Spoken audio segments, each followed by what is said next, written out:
A major medical provider is close to ending its contract with United Healthcare, which could leave thousands of New Mexicans without their preferred insurance. Let's welcome back our line opinion panelists back in. Loveless Hospitals and United Healthcare are at an impasse in contract negotiations. And if they don't reach a deal by January, which is not that far away, the hospital will no longer be in the network for United patients. That could mean significant increases in costs for patients who are in long-term care especially, or who've used the hospital system for years. Now, this contract between United and Loveless goes back 20 years, Dan Foley, 20 years. What factors are in play here for an established healthcare partnership like this to simply fall apart? What's the issue here?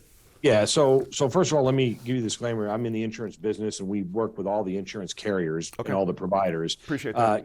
What's interesting about these deals is you got to remember back, United Healthcare was not a big player in New Mexico more than 20 years ago until they got the Los Alamos Sandia Labs contract. And then all of a sudden it became worth, and that's one of the reasons why we attract some of these carriers here. Listen, part of this stuff in the negotiations, I know you guys will find this hard to believe, but everybody's trying to get a little more for themselves, and they're going to use the media to try to wedge them. And you see it right now when you turn on the TV, right? I turn the TV on with DirecTV and I get the KRQE, and they're like, "You will never see KRQE news again if you don't call DirecTV." You're like, okay. And miraculously it comes back. Now, part of the problem tends to be, through United Healthcare. I believe that there was some partnerships when they first started out with the health system. You have to remember, a lot of these organizations have a delivery system and they have an insurance system. And so they're out selling a health plan on one hand, and then they're trying to push all the people on their health plan into their delivery system. Gotcha. And so I believe Loveless and United Healthcare had a partnership when they first got to New Mexico. But as is in a lot of places, right, the healthcare plans are saying, listen, we want to try to manage the control. We want to try to manage costs. We want to try to figure things out to control costs. And the delivery systems are saying, wait a minute, we want to do it in a different way. And it's all in the name of, they think, trying to provide better care for people. And at the end of the day, the one who loses is the consumer, right? The consumer gets less choice. In New Mexico, the last thing we need is less choice. Yep.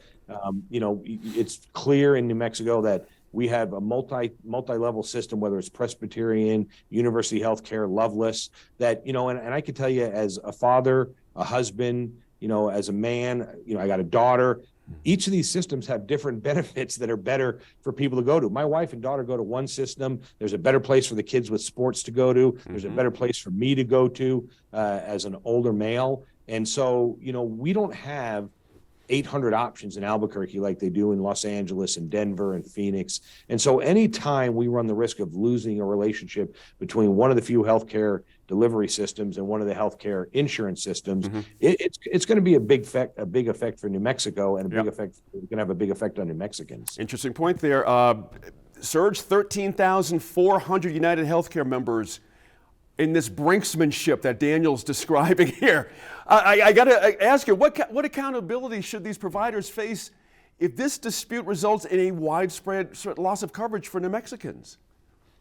Well, first of all, I'm not sure who's the most sympathetic in this thing, but I will say United Healthcare reported $5 billion with a B of profit last quarter. So I feel like they might have some wiggle room here in being able to negotiate and give a little bit for the people of New Mexico. But that's $5 billion that's going not to give people health care. That wasn't a $5 billion profit for New Mexico, Serge. You're not saying no. It was a $5 billion company-wide. Yes. Yeah, exactly. Right. A company a lot of money either way. Yeah. You know what? Yeah. Even just take off one of those zeros and send it out and include it in the negotiations here.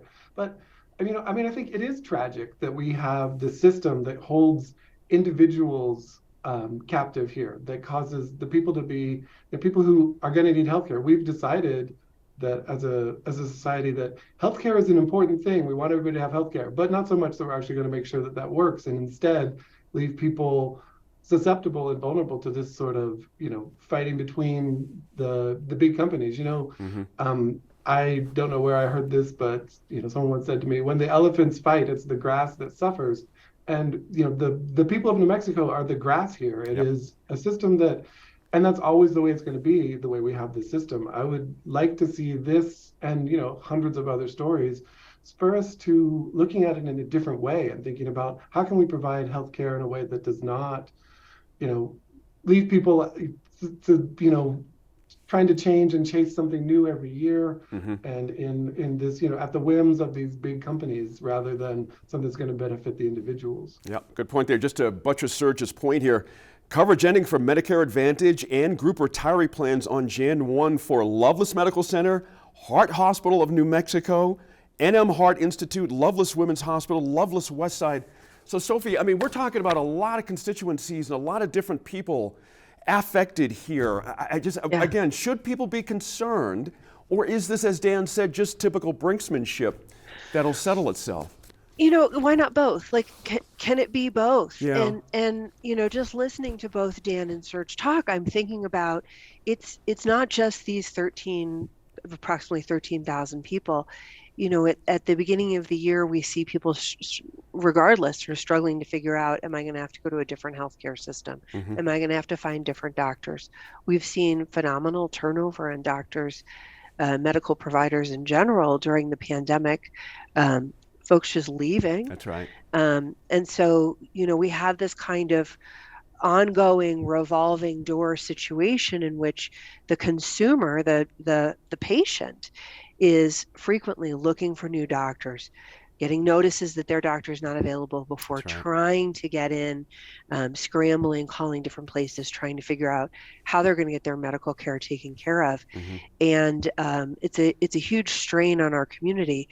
I would say layered on top of that, though, and this touches a little bit on what Serge was talking about, we know that medical costs, even with the improvements that we've seen under the Affordable Care Act, medical costs are still a huge factor in poverty in this state and throughout the country.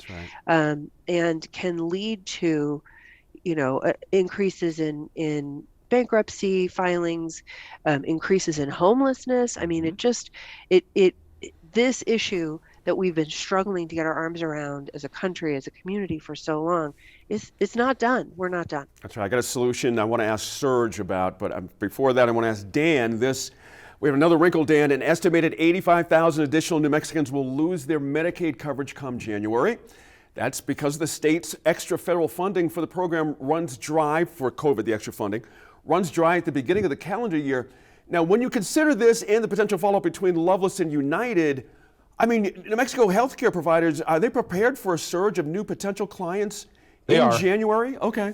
They are. So another disclaimer I have to give you, I'm on the board of directors for the Health Exchange and the New Mexico Health Exchange. And we've been working for the last year, preparing for the PHE, for the public health emergency runoff. And we are set up to take on another 50, 60,000 New Mexicans that are going to get turned off of one and get rolled on to the next one to create a seamless transition. So yes, there's a problem, but I think this also comes back to one of the things, Gene, you and I always argue about and joke about is, there's the unintended consequences, right? So we're going to throw all this money at COVID, get all these people on a health plan. We want everybody to be, because we got this COVID emergency. And then 18 months later, we're going to say, okay, the emergency's over. Now go be free. Go figure it out. Go do your own thing, right? Now, I will say this. New Mexico, I think, with the health exchange, and I have to say, even with the governor's office and the superintendent of insurance, Russ Tolles, they have been very focused on making the transition for the individuals coming off for the PHE, the public health emergency, onto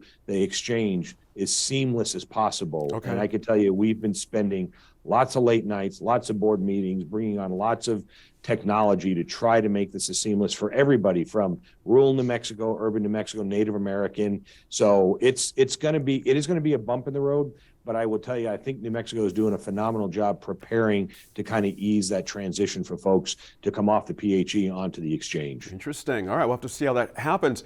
That shocked you, Serge, didn't it? Shocked you. See that? Serge, I mean, so much of that did, yes. That's right. Hey, Serge, just a reminder, I know you know this, but nearly half of the state receiving some form of Medicaid coverage, according to the Journal.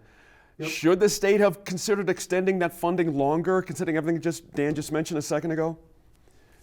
I mean, I clearly don't know the ins and outs as well as Dan, but yes. I mean, as it's always a question of, do we have enough resources? But that's also a question of how much do we want to dedicate resources to this? How much do we care about this? We know that this is a huge issue and that it is an important thing for everyone in New Mexico that everyone in New Mexico have access to good health care. Let me ask you this, Serge. I just got told we got 30 seconds. I got to ask you this. Is the answer to all this Romney Care, like what they did in Massachusetts? Everybody has coverage there. Is New Mexico not the perfect place to have a second version of this? That is what I think, right? That we should say, look, everybody in New Mexico is going to have access to health care because we think it's important and we can do it. And we'll be better off as a state for it and can be, a beacon for everyone else to follow. Is that end of it anywhere in the discussion? About, no, I hear Dan saying no. It's not anywhere in the discussion. And the big problem is the biggest factor we have in New Mexico to retaining doctors is that our Medicare and Medicaid rates are so low that individuals cannot make it staying in New Mexico. You look at what just happened with the malpractice cost of insurance that's gone through the roof in New Mexico. And now if you keep rolling people onto these plans like this, like these state plans, and the state then has the ability to come back and say to you, Gene, as a doctor, you're going to get paid $27. Take it or leave it. You got no choice. They leave it. They move out of New Mexico. They go somewhere else. And so that's a huge problem with us not sitting around in other states. Like, we like to point to places like Massachusetts. Hey, this works. In Massachusetts, it kind of works because they got 4 hospitals that cover the entire state. And, everybody's within an hour and a half drive of a major hospital. That's a fair point. We don't have that here. Yep, that's and so a fair it becomes a huge problem. There are issues out there. Thanks again to our line panelists. We'll be back for one final discussion. In less than 10 minutes when we look ahead to a new Public Regulation Commission appointed by the governor.